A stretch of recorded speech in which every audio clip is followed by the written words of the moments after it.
how the Queen felt about it, but from the poor infant's point of view, it must have been like starting life on a busy stall in a crowded marketplace. Being born in a feather bed was the last the poor babe knew of luxury, though, or of a mother's touch. I can vouch for that. In the 14 years of her marriage to King Charles VI of France, Queen Isabeau had already popped out 4 boys and 5 girls, like seeds from a pod, which was about the level of her maternal interest in them. It was questionable whether she even knew how many of them still lived.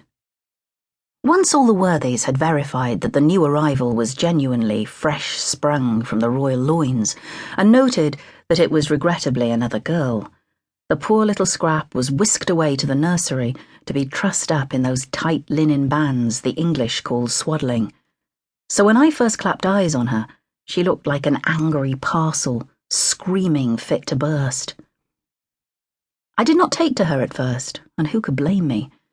It was hard being presented with all that squalling evidence of life, when only a few hours ago my own newborn babe had died, before I was even able to hold him.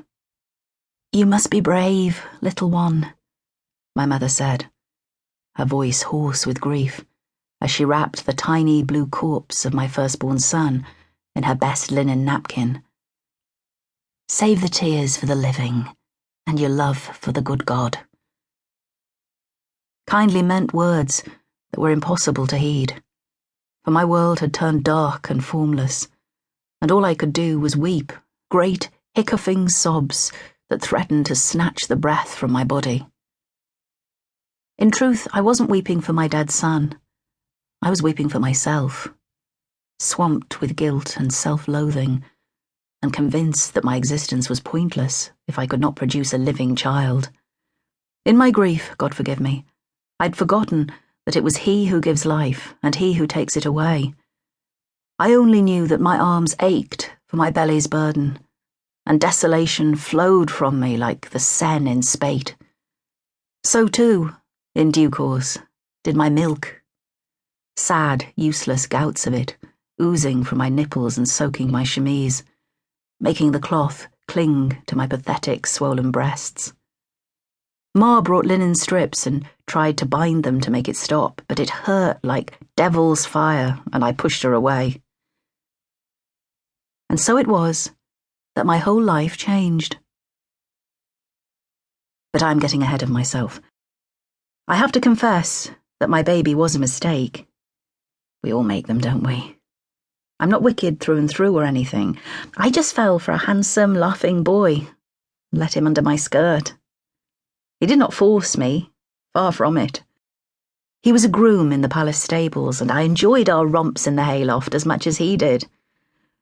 Priests go on about carnal sin and eternal damnation, but they do not understand about being young and living for the day.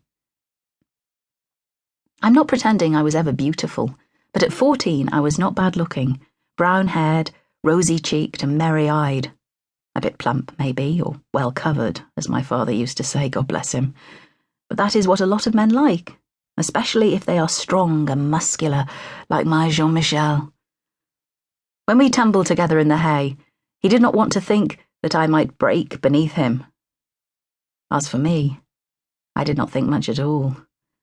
I was intoxicated by his deep voice, dark, twinkling eyes, and hot, thrilling kisses.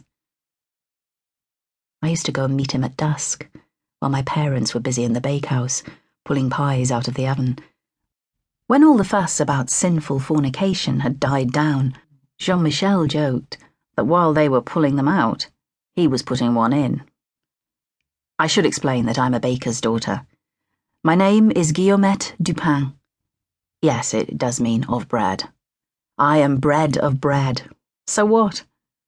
Actually, my father was not only a baker of bread, but a patissier.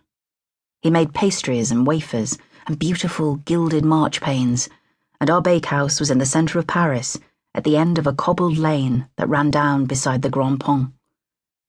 Luckily for us, the smell of baking bread tended to disguise the stench from the nearby tanning factories and the decomposing bodies of executed criminals, which were often hung from the timbers of the bridge above to discourage the rest of us from breaking the law. In line with guild fire regulations, our brick ovens were built close to the river, well away from our wooden house and those of our neighbours. All bakers fear fire, and my father often talked about the great conflagration before I was born, which almost set the whole city ablaze.